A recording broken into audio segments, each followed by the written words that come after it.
من أنا من أنا من أنا لولاكم كيفما حبكم كيفما هواكم من أنا من أنا من أنا لولاكم كيفما حبكم.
Ya, assalamualaikum warahmatullahi wabarakatuh. Waalaikumsalam warahmatullahi wabarakatuh.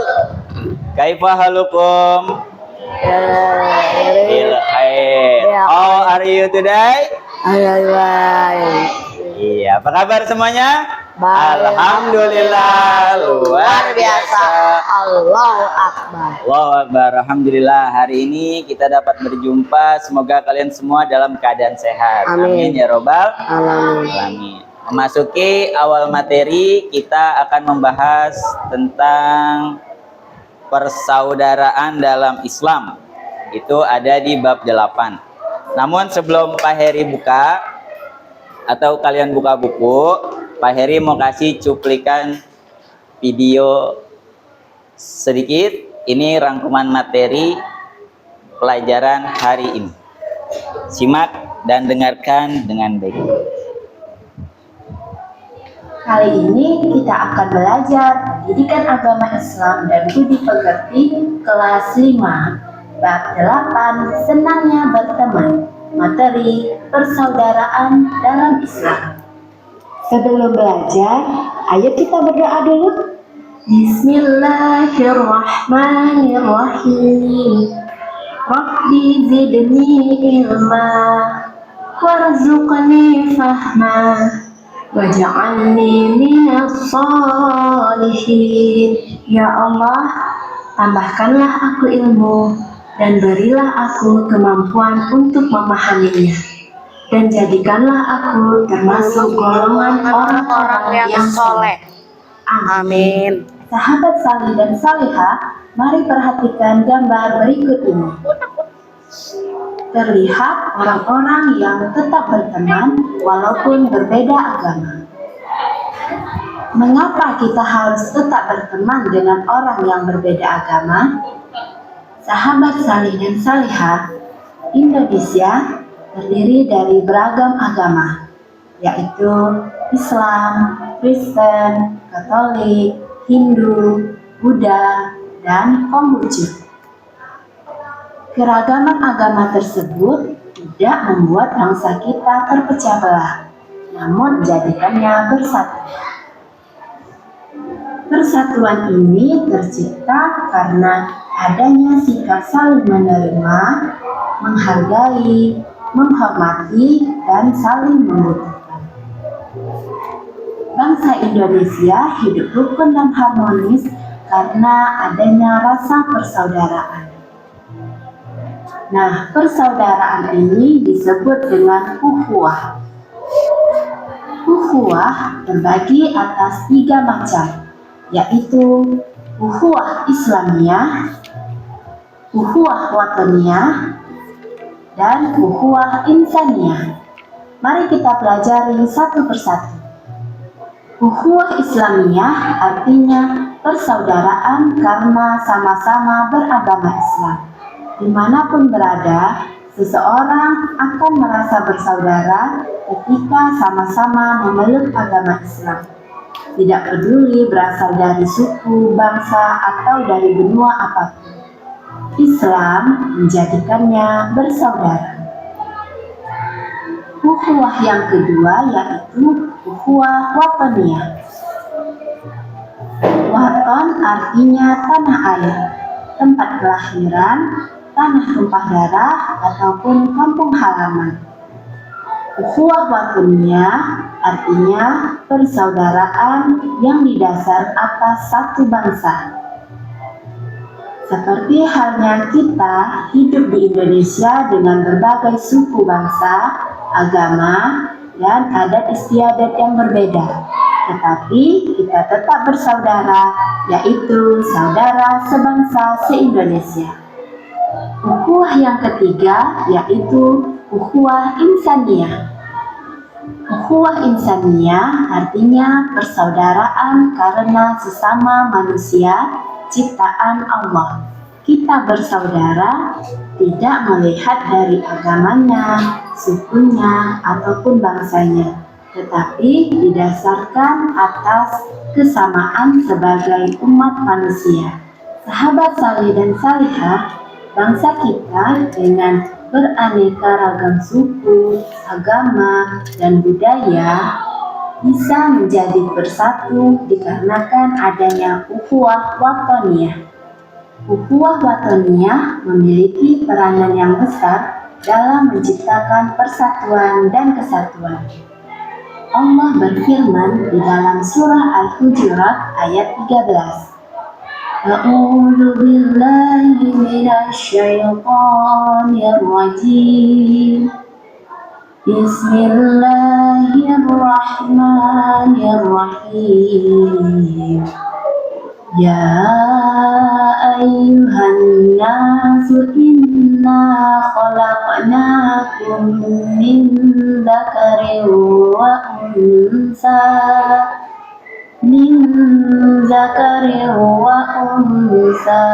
wa ja'alnakum syu'uban wa qabaila lita'arafu. Inna akramakum indallahi atqakum. Innallaha alimun khabir. Shadaqallahul azim. Hai manusia, sesungguhnya kami menciptakan kamu dari seorang laki-laki dan seorang perempuan, dan menjadikan kamu berbangsa-bangsa dan bersuku-suku. supaya kamu saling kenal mengenal. Sesungguhnya orang yang paling mulia di antara kamu di sisi Allah ialah orang yang paling takwa di antara kamu. Sesungguhnya Allah Maha Mengetahui lagi Maha Mengenal. Dari ayat tersebut dijelaskan bahwa Allah menciptakan kita dengan berbagai perbedaan. Namun perbedaan itu tidak untuk saling bermusuhan, tetapi tujuannya adalah agar kita saling mengenal. Yang membedakan manusia di hadapan Allah adalah tingkat ketakwaannya. Nah, maka dari itu sahabat salih dan salihah, kita harus senantiasa menjaga sikap saling menghargai dalam perbedaan agar tercipta kehidupan yang rukun dan harmonis. Nah, sahabat salih dan salihah, demikian pembelajaran hari ini. Semoga sahabat salih dan salihah dapat memahaminya dan dapat menerapkannya. Sampai jumpa di pembelajaran selanjutnya. Wassalamualaikum warahmatullahi wabarakatuh. Lagi Pak. Ya, alhamdulillah. Ini adalah materi hari kita, materi hari ini. Jadi kalian sudah memasuki bab 8. Masih semangat apa enggak? Masih. Kayaknya mukanya sayup-sayup nih. Yuk, tepuk semangat dulu. Tepuk semangat. Ngat. Ya, alhamdulillah. Jadi hari ini kamu sudah masuk ke bab 8.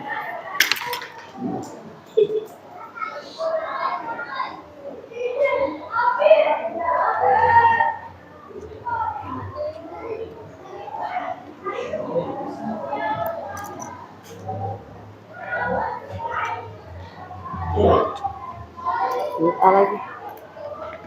Tadi ini mau dibuat uploadnya lagi. Oh, jangan dimatiin Pak.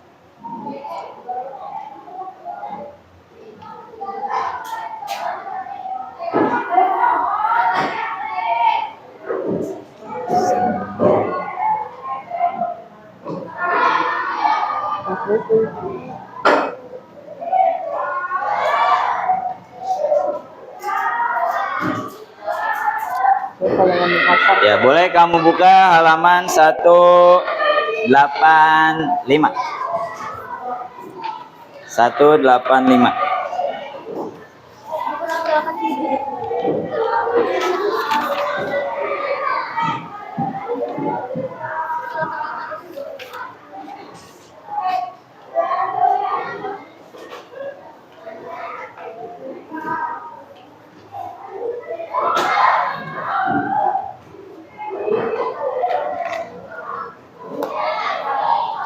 Ya, setelah kamu tadi menyaksikan video pembelajaran, maka sekarang waktunya kita pemaparan.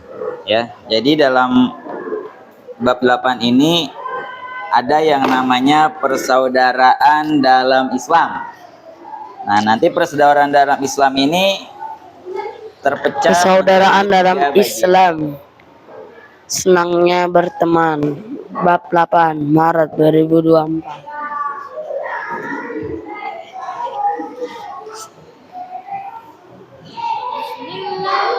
Ukhuwah Islamiyah.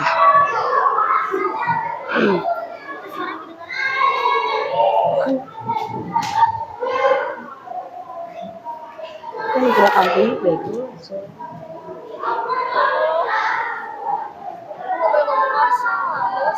Bukan.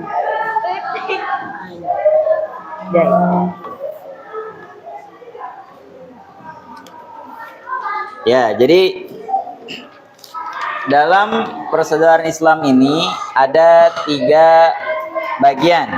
Yang pertama adalah ukhuwah Islamiyah. Siapa yang tahu arti dari ukhuwah Islamiyah? Duma, apa ukhuwah Islamiyah? Saya nggak tahu, saya setahunya yang insaniyah. Insaniyah, ya boleh. Ada yang tahu yang lain ukhuwah Islamiyah aja apa? Iya, persaudaraan karena sama-sama muslim.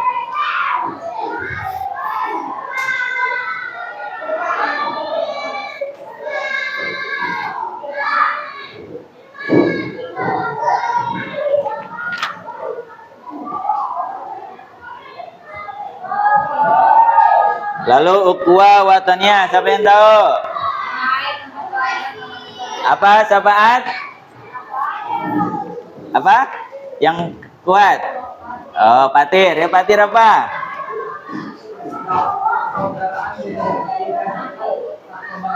Ya, persaudaraan didasarkan satu bangsa.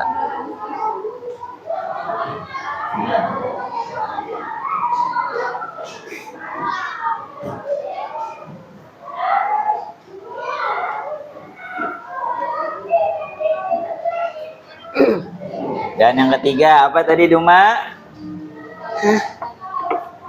Ukhuwah insaniyah apa?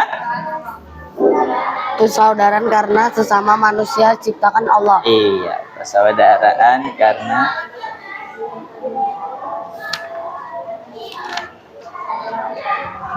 Persaudaraan karena sesama manusia.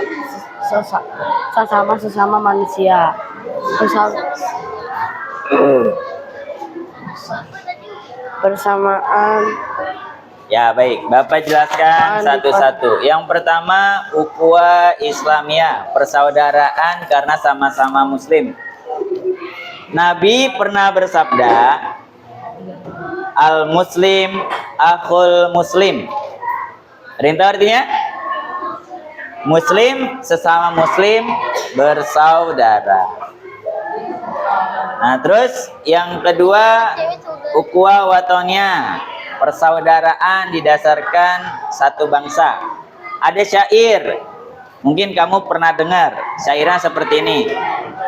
Ya lal waton, ya lal waton, ya lal waton, hubul waton minal iman. Nah, jadi cinta tanah air sebagian dari iman. Nah, tanah air itu sama dengan satu bangsa, tumpah darah. Dah, ya. Terus persaudaraan karena sesama muslim. Nah, seperti ayat tadi dalam surat Al-Hujurat. Tadi udah kamu saksikan sesama yang bunyinya bismillahirrahmanirrahim. Ya ayyuhan nas inna khalaqnakum min dzakari wa unsa wa ja'alnakum syu'uban wa qabaila lita'arafu. Inna akramakum indallahi atqakum innallaha alimun khabir. Nah, jadi kata Allah, hai manusia, sesungguhnya kami menciptakan kamu dari seorang laki-laki dan seorang perempuan dan menjadikan kamu berbangsa-bangsa dan bersuku-suku supaya kamu saling kenal mengenal. Sesungguhnya orang yang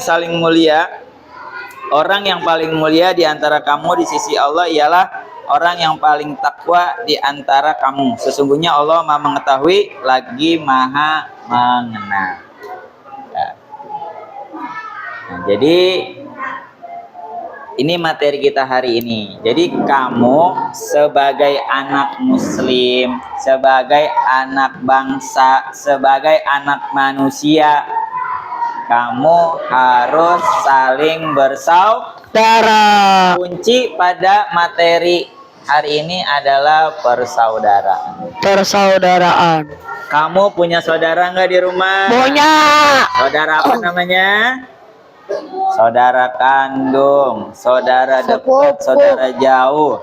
Nah, nanti nih biasanya di bulan Syawal atau Lebaran Idul Fitri kita biasanya berkunjung tuh ke rumah saudara, kakek nenek, keluarga, atau pulang kampung yang punya kampung. Nah, itu salah satu bentuk mempererat tali persaudaraan, ya. Biar apa? Biar kamu saling menyayangi dan menghargai satu sama lain. Tapi Ini semua tetap kita ini milik Allah dan kembali kepada Allah. Inna lillahi wa inna ilaihi rajiun. Jadi apapun ilmu yang kamu pelajari, kamu harus tetap bertakwa. Takwa itu artinya berserah diri.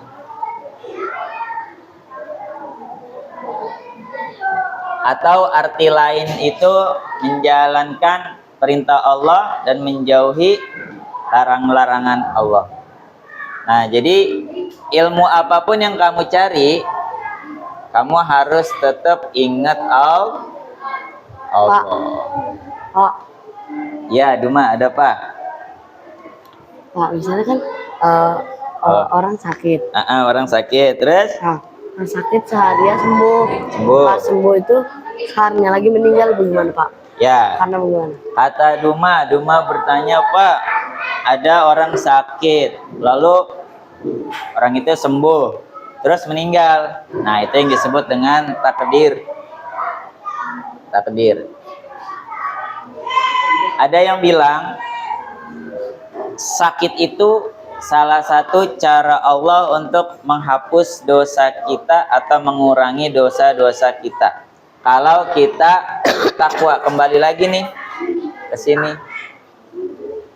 Ya. Jadi kalau sakit, kalau kamu tidak mengeluh, maka kamu akan mendapatkan pahala. Tapi kalau kamu sakit mengeluh aja, itu bukannya dapat pahala, tapi dapat dosa. Karena kamu tidak bersyukur. Karena kata Allah, la in syakartum la azidanakum wa la in kafartum inna ajabila syadid. Barang siapa yang bersyukur, maka akan aku tambah. Tapi barang siapa yang kufur, tidak mensyukuri nikmatku, maka ingat, azabku sangatlah pedih. Ya, semua itu kita bakalan kembali ke Allah, yaitu maut atau mati. Ya. Kullu nafsin za'iqatul maut. Setiap yang bernyawa pasti akan mati. Nah, disinilah fungsi dari kamu belajar agama. Agar apa? Pertama, agar kamu bertakwa. Kedua, agar kamu mendapatkan ilmu yang baik untuk diamalkan dalam kehidupan sehari-hari. Nah, lalu dengan ilmu itu nanti kamu akan selalu mengingat kematian. Karena orang yang bersyukur atau orang yang beruntung ialah orang yang mengingat mati dan mempersiapkan bekal untuk mati di kehidupan selanjutnya di akhirat. Kalau meninggal pas di bulan Ramadan, itu dosanya diampunin nggak? Ya, Duma bertanya lagi, Pak, kalau meninggal di bulan Ramadan, dosanya diampunin nggak? Nah, kembali lagi, Allah itu Maha Adil. Kemarin kan kita sudah belajar tuh, ya, di bab sebelumnya tentang hari-hari setelah kita meninggal. Ada hari Yaumul Mizan, Yaumul Ba'as, Yaumul Jaza, dan lain-lain, ya. Meninggal kita di hari apapun, kalau amal kita banyak, insya Allah ahli khair, ya. Orang baik pasti masuk surga. Dan Allah itu adil. Nanti ada hari pertimbangan, ya kan? Apa namanya hari pertimbangan? Yaumul hisab. Ya, dihisab tuh kita, ya. Baik buruk. Ditimbang. Hisab apa mijan? Hisab apa mijan? Hisab. Benar. Ya. Jadi nanti kamu meninggal itu pasti bakalan ditimbang baik buruk. Kalau bulan Ramadan dia meninggal pahalanya banyak atau amalnya banyak, ya dia pasti masuk surga. Tapi walaupun dia meninggal di Ramadan, dosanya lebih banyak, ya tetap dia masuk neraka. Namun sebelum hari pertimbangan ini ada yang namanya nikmat kubur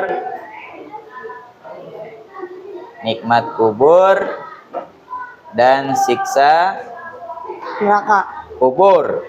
Ya, jadi setelah kamu nih meninggal, dikuburkan, nah itu namanya alam barzah. Nah di situ nanti kamu mendapatkan nikmat kubur atau siksa kubur sesuai dari amal kamu. Kalau amal kamu banyak, ya kamu dapat nikmat kubur, yaitu berupa gambaran di surga.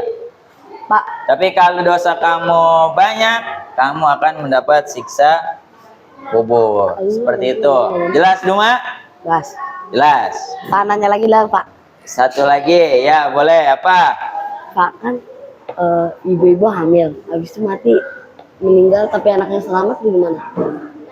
Ibu-ibu hamil, melahirkan, anaknya selamat, ibunya meninggal. Itu adalah hadiah dari Allah. Dipastikan ibu itu mati syahid, ya. Karena apa? Dia mempertaruhkan nyawa demi sang anak. Ya, jadi kurang lebih seperti itu. Ya, jadi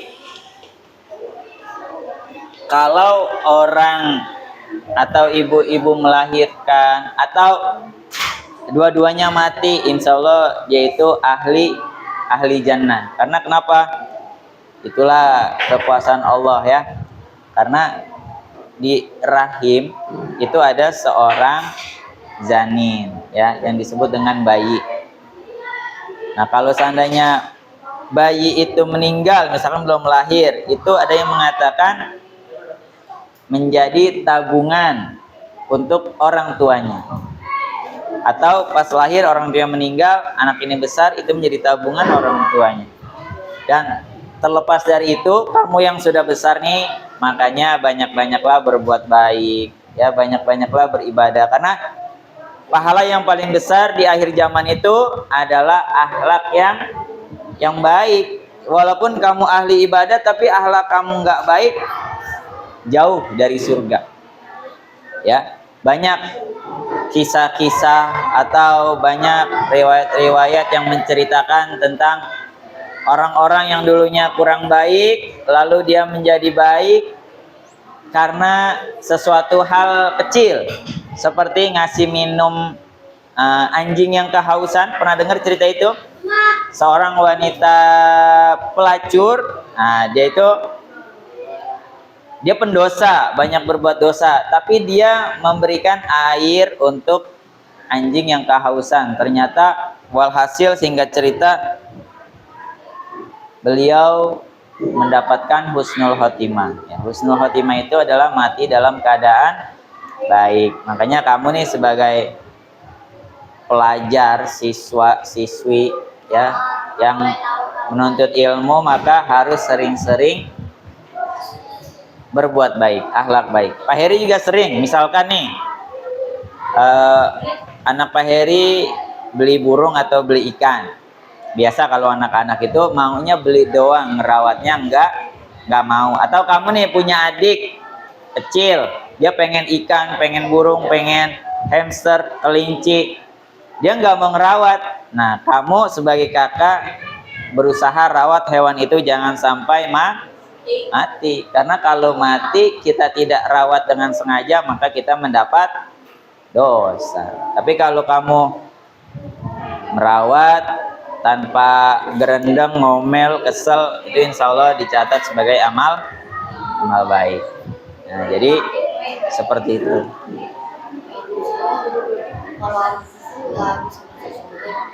Apa? Di dunia ini agama banyak bermacam-macam, ya. Kata Duma, kalau agama lain Pak bisa masuk surga nggak? Yang tadi Pak Heri bilang, kita ini semua ditampakkan kebaikan oleh Allah, lalu amal itu atau kebaikan itu akan ditimbang oleh Allah, ya. Apapun agamanya, kalau amal kebaikan dia banyak dan Allah ngasih rahmat untuk orang tersebut, insya Allah mendapatkan surga. Jadi intinya kamu harus mencari rahmat dan ridho Allah. Kita dalam agama Islam itu diwajibkan untuk banyak-banyak ibadah karena agama yang Allah terima adalah agama Islam. Jadi seperti itu. Kalau culap-culip katanya ngomong Apa boleh, Pak. culap-culip? Apa tuh culap-culip?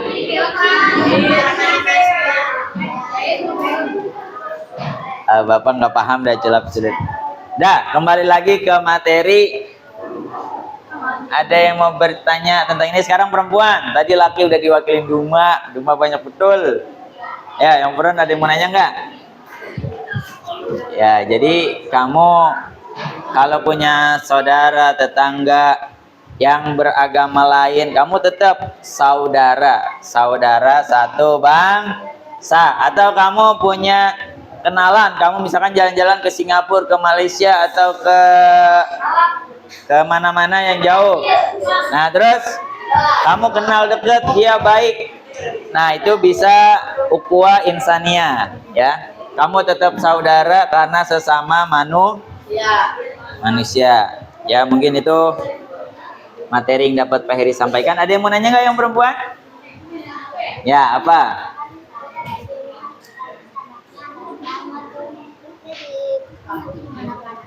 Oh, ini masih nanya ibu-ibu lagi ya, karena kamu menjadi ibu nanti, insya Allah. Tapi syaratnya nikah dulu. Kata teman kamu, kalau seandainya ibu-ibu melahirkan anaknya nggak selamat, lalu, nah nanti dia di mana? Bayi itu tidak menanggung dosa ayah ibu. Berarti ketika dia lahir, dosa dia masih kosong atau nol. Nah, makanya dia itu disebutnya fitrah, suci. Ya, jadi pasti langsung masuk surga. Makanya nanti nih kita setelah melewati puasa, menjalankan puasa, kita akan masuk ke bulan Syawal, itu Idul Fitri. Banyak riwayat mengatakan kalau puasa kita berhasil dan diterima Allah, maka kita kembali suci seperti bayi yang baru dilahirkan tanpa dosa. Jadi begitu, ya. Jadi ya, walaupun kamu nih masih belajar, udah kelas 5, pastilah kamu pernah berbuat kesalahan. Oleh karenanya sering-seringlah berzikir, beristighfar, karena Allah itu Maha Pengampun, ya. Kamu tidak